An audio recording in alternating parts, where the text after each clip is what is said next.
Andrew Callahan for the Boston Herald, along with Doug Kyde today, write about what has been going on inside the building at Gillette Stadium. The headline is the inside story of the Patriots' fall to rock bottom in the Bill Belichick era. This thing is chock full of nuggets. So, yeah, so much for your, what do they call it, eloquent exit? Or, this is where it starts slinging, right? Well, what do you mean exit? You told me yesterday 60-40 he stays. What are we talking about? I would keep him. But the way this is written, I think there's... Prediction time before we get into the details. Yeah. Yesterday I had him at a 25% chance of staying. Today I'd like to put it at 2%. That's fair. 98.5% chance, okay? So 1.5% chance he stays. Yeah. It's 98.5 that we get to this time next week and he is not employed here anymore.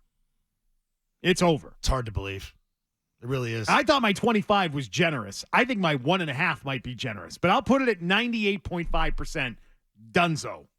Where do you want to start with this thing? You want to update it all? Do you want to? Or you I've lowered mine. Yeah. Oh, okay. You've lowered. Are you on the other side of 50 now? Yes. Okay. Where are we at? 30-70. Okay. 70% chance he's done. Right. Okay. Because you got to worry about like what is totally true in this story, and Callahan does a good job as does Doug laughing Kyde. at you. Why?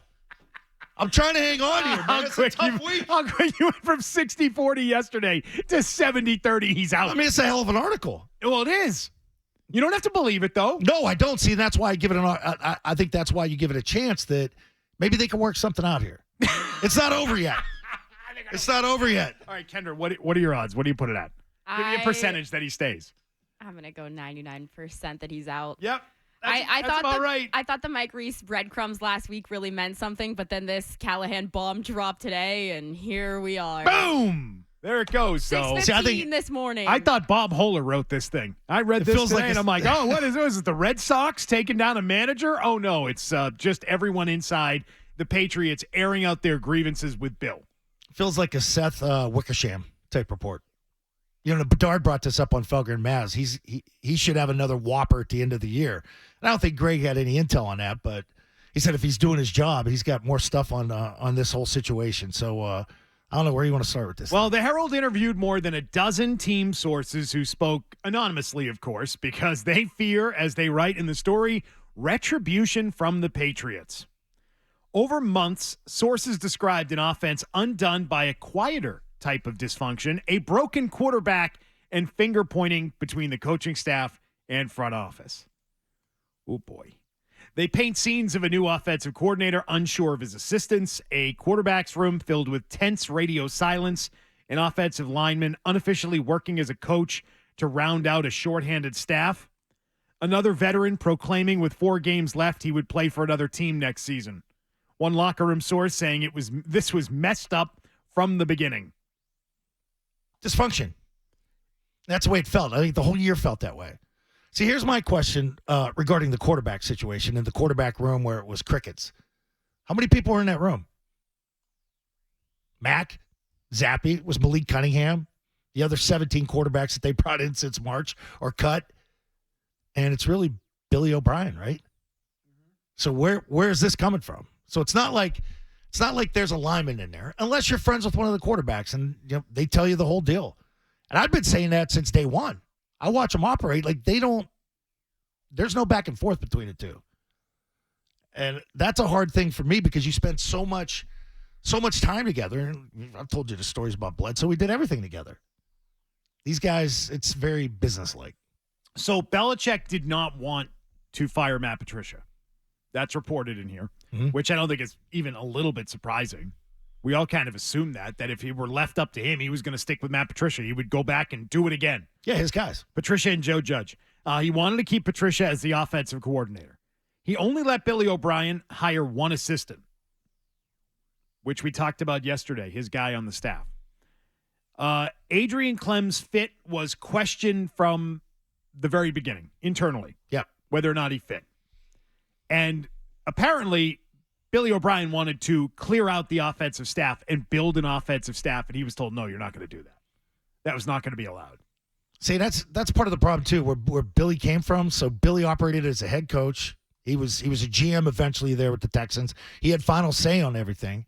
So if you're making a commitment to come back here, Wouldn't you want your type of coaches underneath you? The guys that understand your system? But I think the best thing and one of the better qualities about Billy is, all right, this is it. This is what the staff is going to be. Let's go grind. Let's get something done. Just they lack so much talent that he couldn't pull it off. No talent. And that's the problem. Really, that's the root of it. And even the guy that, 4 weeks left? You got 53 different guys in the locker room. Of course, one guy's going to say, yeah, I'd go play somewhere else next year because he's unhappy probably about playing time. But the one for me, though, is the Patricia one, too. The Patricia one, the quarterback room. And this is the tough thing on the last week of the season where these type of stories come out. Well, one source said it's just a lot of bad bleep. Another source said bad coaching. Outside of the front office, a few staffers privately pointed fingers back at the decision makers about the talent available on the team. That is, save for Clem, who confronted Director of Player Personnel Matt Groh early in the season in a loud exchange that reverberated through the organization. Adrian Clem went at Matt Groh. New guy. Wow. Clem, according to sources, didn't feel heard, while some offensive veterans didn't want to believe their eyes. And then you fast forward a little bit, and Adrian Clem leaves the team with a medical leave of absence. I've got a question about that medical leave of absence. I knew it. Is it real? And that feels dirty to even question that, right? It does. It right, feels. Somebody's got a personal situation. Phil, I thought that since day one. Like, things weren't right. Where'd he go? We haven't heard a thing about it.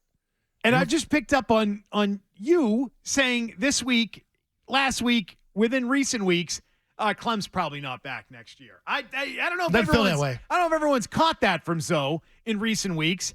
And I said, what do you mean? I even said it again. I'm like, what? He's done? They're going to fire him? I mean, why couldn't he connect with Trent Brown? See, okay. Where is he? We know the problem is at tackle, right?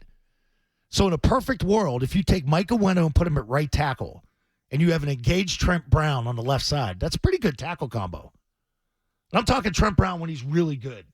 Like, Trent Brown's a good player when he's engaged. And we've talked about this on the show with Scar, having to motivate him. Same thing with Brady. But, like, in a perfect world, those aren't bad tackles. But let's remember, Oweno was always going to play guard. He was at guard. You kicked him out during the year. You pushed him to right tackle. And he played well. Trent Brown did say in this article, though, that he very openly in the locker room said that he wants to play for an NFC team next year, though. So yeah, West Coast. Is he from the West Coast? Like, go back to Vegas. Go back to say San Francisco. Him in Vegas? Oof. Yeah. No. Bill imagined him here this year, along with Calvin Anderson and Riley Reif, which was a big problem. Well, there's a quote on that from someone, and maybe it's Adrian Clem. Anonymous quote in the story says, "We didn't invest in the offensive line until the 4th round. Didn't take a receiver until the 6th. How do you spend the first 3 picks on defense when tackle was the biggest problem on the team last year?"